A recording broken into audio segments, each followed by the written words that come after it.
Brothers and sisters, hello, and welcome to Readings with Regina. And I would like to thank all of my subscribers.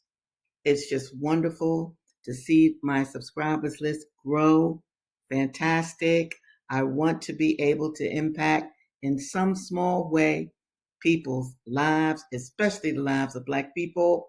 And at this particular time in history, I know many of you are feeling rather powerless, somewhat depressed, schizophrenic. And I just want to point out, check this out.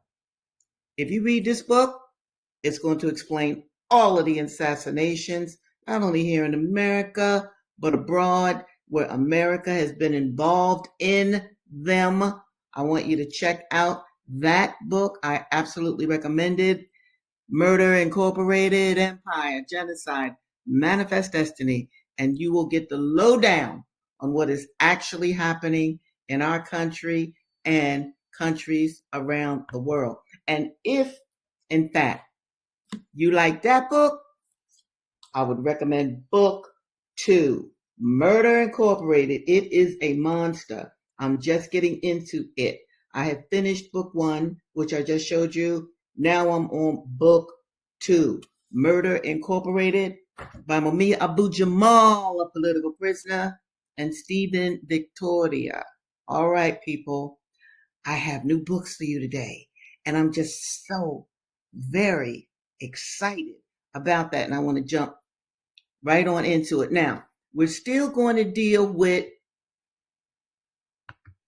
our girl, Linda Brent, Harriet Jacobs, because it is a narrative written by an enslaved pedophile woman, okay? A woman that was groomed for prostitution, pedophilia, and any other ism that you want to place on her life. And when you see what happens with Harriet Jacobs, she calls herself Linda Brent in the book, you'll see why I'm still sticking with this book. And every time I bring up incidents in the life of a slave girl, I got to bring up Lydia Mariah Child. Yo, this good white female abolitionist not only made sure that Linda Brent's book was published so that we today could read the words of a woman that's telling you what it's like to be enslaved. You know what else she did? You know what else Lydia did? Once slavery was at least legally abolished, it wasn't abolished everywhere. That's where Juneteenth comes in. But nevertheless, once it was legally abolished, do you know what Lydia Mariah Child did? She said, look, we got to train some Black teachers and get some Black teachers right now to go south to teach Black students. And you know why she said that? Because that white woman recognized that young Black people needed to see images of their own selves in a responsible position. She knew this back in the 19th century. You understand that, people? Dig. I just went to a conference a couple weeks ago where they were saying we need more Black teachers, especially Black male teachers, because young Black men don't have enough images of their own maleness in the schools. You understand that? Now, Lydia Mariah Child, let me put her back up because that's incredible. She recognized that in the 19th century. And we're now talking about the 21st century. Hello. All right. Now let me start with incidents in the life of a slave girl because I got a lot to read today. Okay. This chapter is called What Slaves Are Taught to Think of the North. Slaveholders pride themselves upon being honorable men. But if you were to hear the enormous lies they tell their slaves, you would have small respect for their veracity. I have spoken plain English, pardon me. I cannot use a milder term.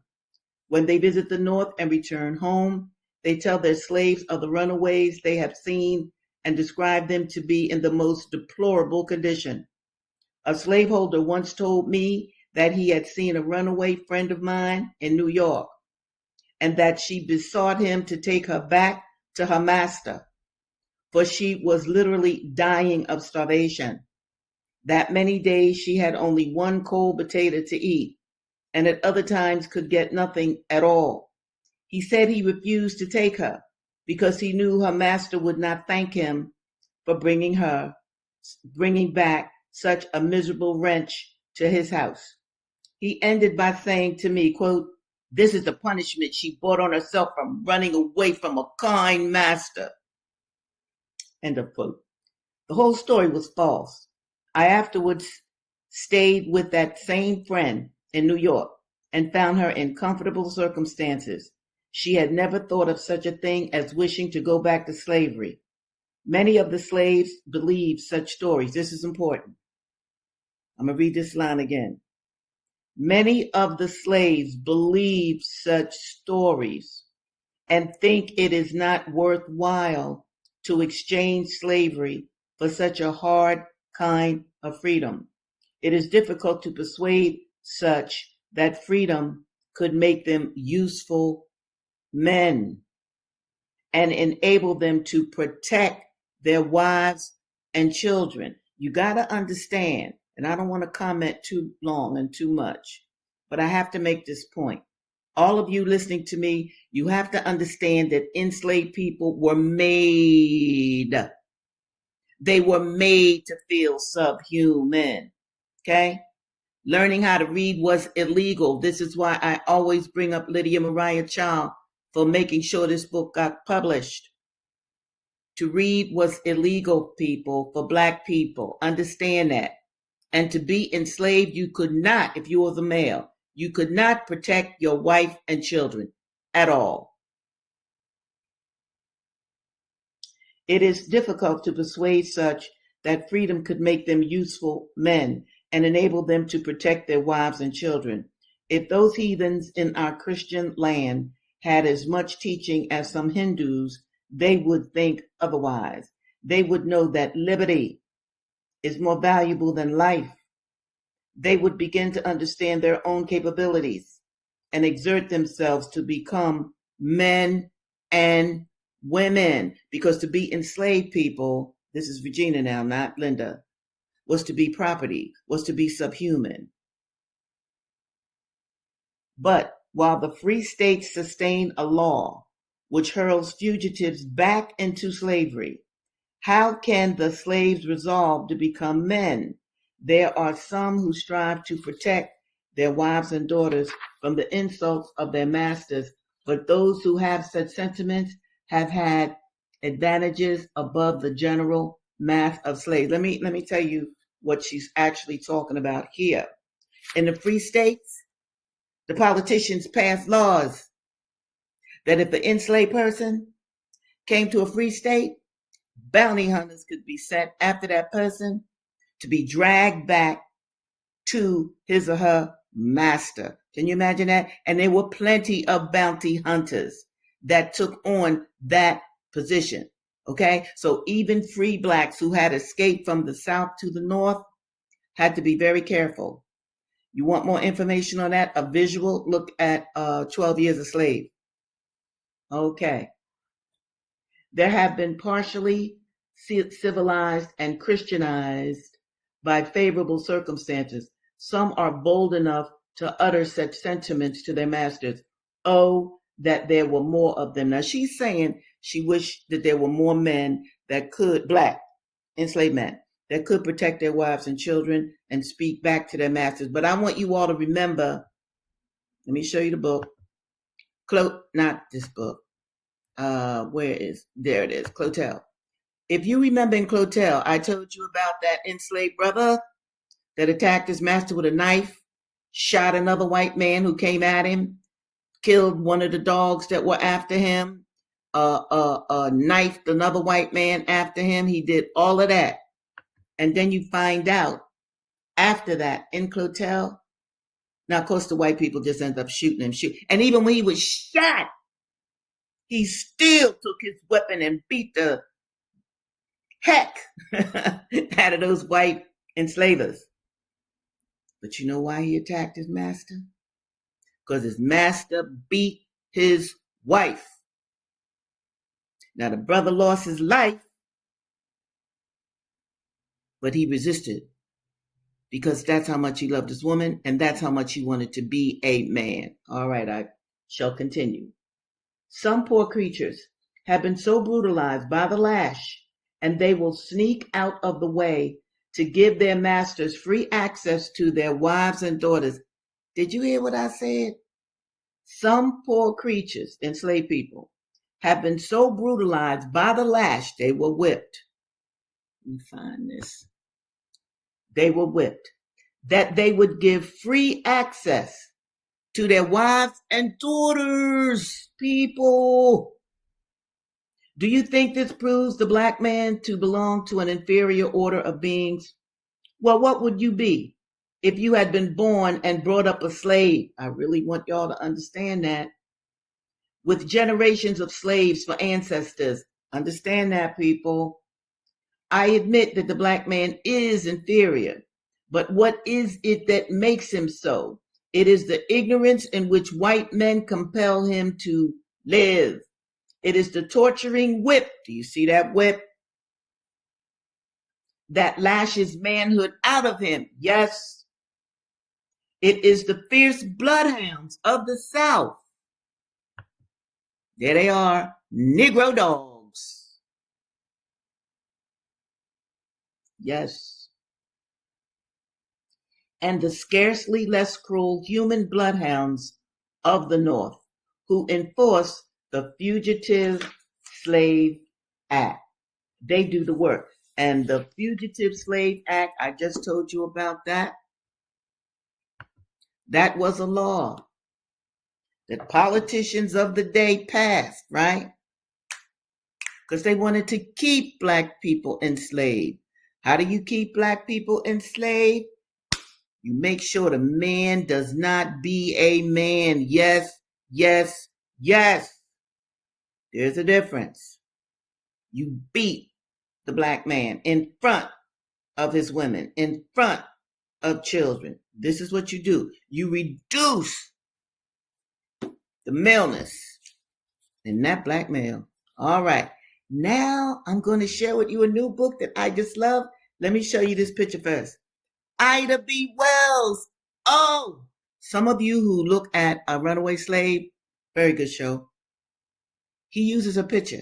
Well, I'm going to tell you all about this fantastic black woman because fantastic is what she was. We're going to read her autobiography. Here's another wonderful picture of her. Look at Ida. Look at Ida in the 19th century. Look at her fabulous hairstyle. I just love this woman. She, in fact, is a role model. So I am reading her autobiography, but before I actually get to her autobiography, I want you to listen to what the editor had to say about her. John Hope Franklin, a very important black historian. This is what he writes. For more than 40 years, Ida B. Wells was one of the most fearless and one of the most respected women in the United States. She was also one of the most articulate. Few defects in American society escaped her notice and her outrage.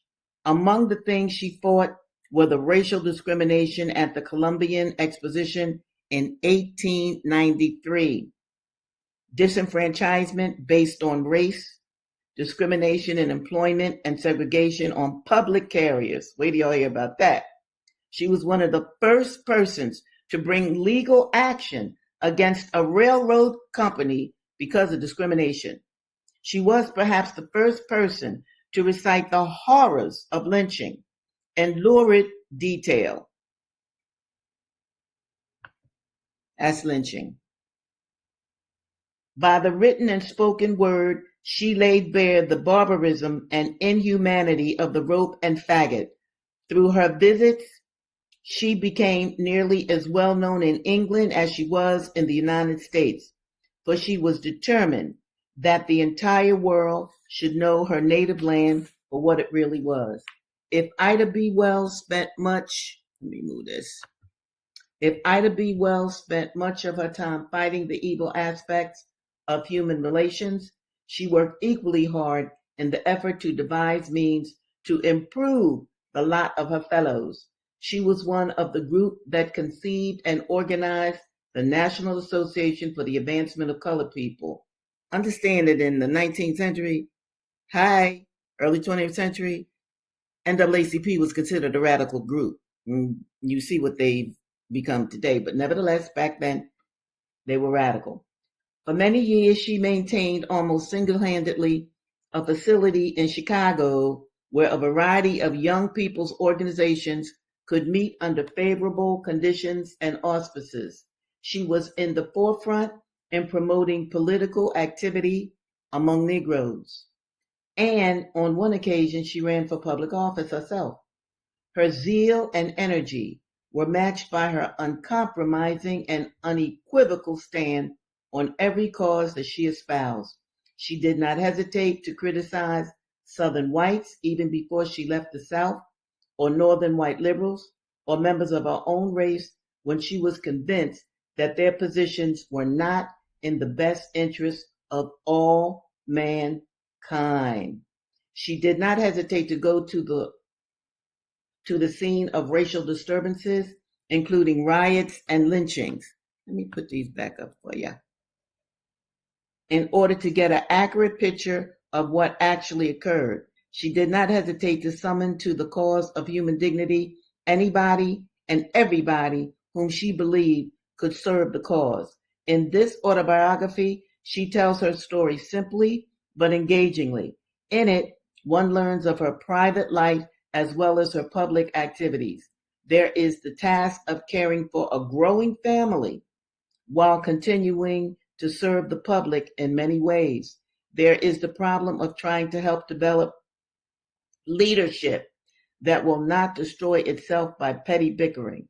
There is the exciting opportunity to serve as correspondent for a big city newspaper without compromising her outspoken position on the problems that she discusses.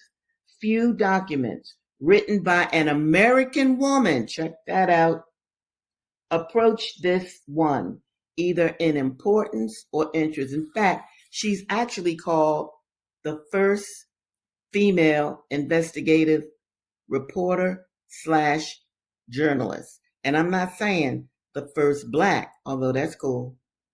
I'm saying the first actual investigative reporter in America was this beautiful sister, Ida B. Wells. And what was she investigating? Because she's a black nationalist, lynchings of her people. Do you see those are multiple lynchings? And if you think that any of the white people who did that got punished, I think you need to think again. I'm going to read one more paragraph written by another scholar on Ida B. Wells, because I really want y'all to know her and feel her. God has raised up a modern Deborah in the person of Miss Ida B. Wells, whose voice has been heard throughout England and the United States, pleading as only she can plead for justice and fair treatment to be given her long-suffering and unhappy people. We believe that God delivered her from being lynched at Memphis, that by her portrayal of the burnings at Paris, Texas, Texarkana, Arkansas, and elsewhere, she might light a flame of righteous indignation in England and America, which by God's grace will never be extinguished until a Negro's life is as safe in Mississippi and Tennessee as it is in Massachusetts and Rhode Island. Let's see. What else do I want to say? She was a reformer, a fiery reformer. See, I like that.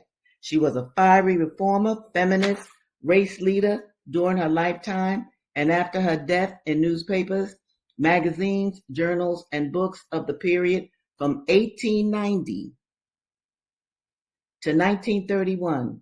Ida B. Wells was described over and over again as militant. Yo! Love that. Other people that I know have been described as militant. I'm sure you know them too. Militant, courageous, determined, impassioned, and aggressive. Yo! Yes! That's what you must be when you see wrongs that need to be righted. These were uncommon terms for a person who was born to slave parents and who was herself born a slave in the hilly little town of Holly Springs, Mississippi in 1862. Her mother was a deeply religious woman whose convictions about the essential dignity of man developed under the cruelties of slavery. Her father, a man of independent spirit, even in slavery, sought and attained his full independence in the period following emancipation. These qualities of her parents fused to add fire and zeal to the character of Ida B. Wells. Hello, I just love her. Now you just wait until we get into her autobiography this coming Thursday. Now I want to share with you another book. Oh, it is the fiction of this guy, Charles W. Chestnutt. Now you might notice I'm looking for his book. I thought I had it up here. Maybe I don't. Wait a minute. Hold tight, y'all. I don't see it. Okay. I don't have time to look for it, but I will show you I know I took a copy of this. Anyway, this is Charles Waddell Chestnutt. Very important writer.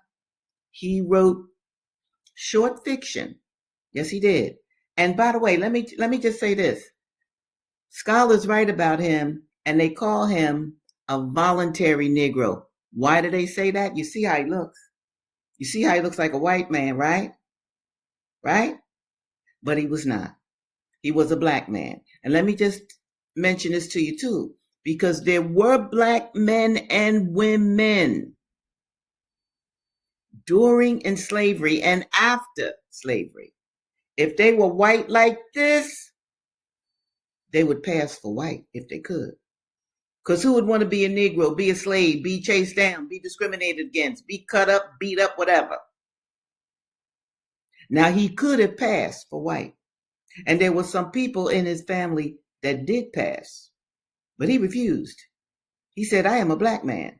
And not only did he say he was a black man, he said, I'm going to write fiction, short fiction about black people. Hello. So that's Charles Waddell Chestnutt. And he was born June 20th, 1858. Now, let me just say this. Let me tell you what he read. Because he did go to a school, a black school, of course. He did go to a school, right? But he also started reading on his own. And I'm going to read out some of the books that he read. In addition, he was also a teacher, okay? Where? Charles Chestnutt followed a planned course of reading and study that encompassed algebra, natural philosophy, theory of education, Latin American history and literature, Charles Dickens, Harriet Beecher Stowe, Byron, Thackeray, Cowper. Who's this? Sir Walter Scott, Shakespeare, the Bible, Homer, Virgil, Horace, Herodotus, Seneca, Ovid, Catiline, Cicero, Macaulay, Alexander Dumas. He was a black Russian, wrote poetry. Yes, Albion W. Tourget, Ben Franklin, y'all know him, Horace Greeley, Francis Jeffrey, Washington Irving, yes, Samuel Pepys, Lesage, Moliere, Joseph Addison. I could go on, but I'm not because I want to before I get to some of his short fiction for today. All right. Now this is called a tight boot. Now remember, Charles Chestnut writes about people during the enslavement period. His parents, like Ida B. Wells's parents, had been enslaved. He was not enslaved. He became a writer. So this is some of the earliest fiction on Black culture in America. This is called A Tight Boot. Some years before the war, Squire Maribel McKinnon kept the Jefferson House at Macedonia, the country seat of one of the upcountry counties of North Carolina. The hotel was a big two-story frame house fronting on the courthouse square with broad piazzas running along both stories, front and rear. A row of big elms along the sidewalk made a pleasant shade for loiterers on the front piazza and sheltered from the summer heat the horses that were fastened to the dozen or more hitching posts. Beyond the sidewalk, a well and a watering trowel furnished additional facilities for the accommodation of the public. Back of the house and separated from it by the clean swept yard stood the big red kitchen. Okay, I'm going to skip some. He gives a lot of background on the environment here. Now, court week was the busy season at the Jefferson House. Court was in session for a week or 10 days, several times a year. And on these occasions, the hotel was filled to overflowing, and in summer hammocks were swung on the piazzas, and in winter pallets were made on the floor or laid on the floor, those whom there were not beds to accommodate. The judges, the lawyers, and the county dignitaries who came in from their plantations to attend court all put up at the Jefferson House and kept Squire and Mrs. McKinnon and their corps of servants very busy. The duty of blackening the boots for the guests devolved upon a colored man by the name of Bob. Under ordinary circumstances, Bob enjoyed a sinecure and was only consoled for his hard lot during the court week by the numerous dimes and quarters which he extorted from the good-natured gentlemen whose boots were the objects of his gentle ministrations. One evening during the summer, Bob went around about 10 o'clock in the rooms of such guests as had retired and collected the boots for cleaning. He took them to the kitchen, and in order to lessen his work in the morning, blacked about half the lot. He wanted to attend a colored dance at a cabin a mile from the hotel, and while his orders were to stay at home, he thought he might slip away an hour or two without his absence being noticed. While he was reveling in the anticipation of the fine time he would have, and keeping time with the blackening brush to the strains of an imaginary banjo, he took up a remarkably neat boot. It was a big boot, but made of fine leather and quite new. It struck Bob that the boot was just about his size, and it looked so neat. He thought he'd try it on. It went on without difficulty, though it was a little tight about the hollow of the foot and the heel. Then it occurred to Bob that those boots would look nice on him at the ball. He drew on the other, and jumping over the back fence, made his way to the house where the ball was in progress.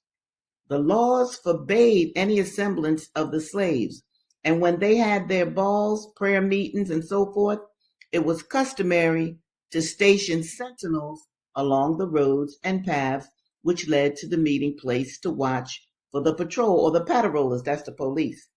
The patrollers, that's the police. The patrollers, that's the police.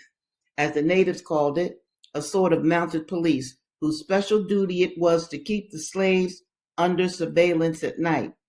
Bob avoided the patrol by going through the woods past the sentinels and was soon swinging the girls around and displaying the new boots to the inspiring strains of Camptown Races, that's a song, and Old Dan Tucker, as rendered by the combined exertions of a banjo. This is what the black people played. Banjo comes from Africa, people. A banjo, a fiddle, y'all know what a violin is, and a pair of bones. Can you dig that? Oh, all right. I love that little story. I'll pick that up on Thursday. So what do we have here? Dig. Even after slavery, black people were not necessarily allowed to get together, to have a nice party, to boogie on down, to play their own music. There were police involved with keeping the Negroes separate so they wouldn't enjoy themselves. Can you imagine that? Anyway, we're going to see what happens with dear old Bob on Thursday, because he got on this, one of his clients who are white, he got on their boots and he is looking so fine and he's dancing with all the women and they listening to music and etc., etc., etc. All right, brothers and sisters, I'm getting ready to sign off now, but I really want you to read the bottom banner. Know that you're wonderful. Know that you're wonderful. And why am I saying this to you now? I'm saying this to you now. I'm changing the banner. Hold on. Because I want you to know that you're a gift from the universe. I know that these are very trying times, especially with social media. I know what you're feeling, because whatever you're feeling, I'm feeling. Dig? Okay? But know that you have strength, and know that you have courage, and know that you could stand down politicians who are unfair, politicians who believe in genocide. You can, okay? Don't feel as helpless as I know some of you feel, okay? Read Murder Incorporated so you can really understand what this country is going through and how this country sees the world. But also know you were sent here on a mission. Oh, yes, you were.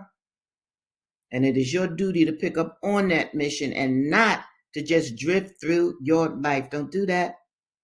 Stay in the eye of God, stay prayerful, and work to make this country and the world a better place. And in the meantime, in between time, I'm going to see you this Thursday. Take good care, brothers and sisters, and know that I pray for you every morning and every night.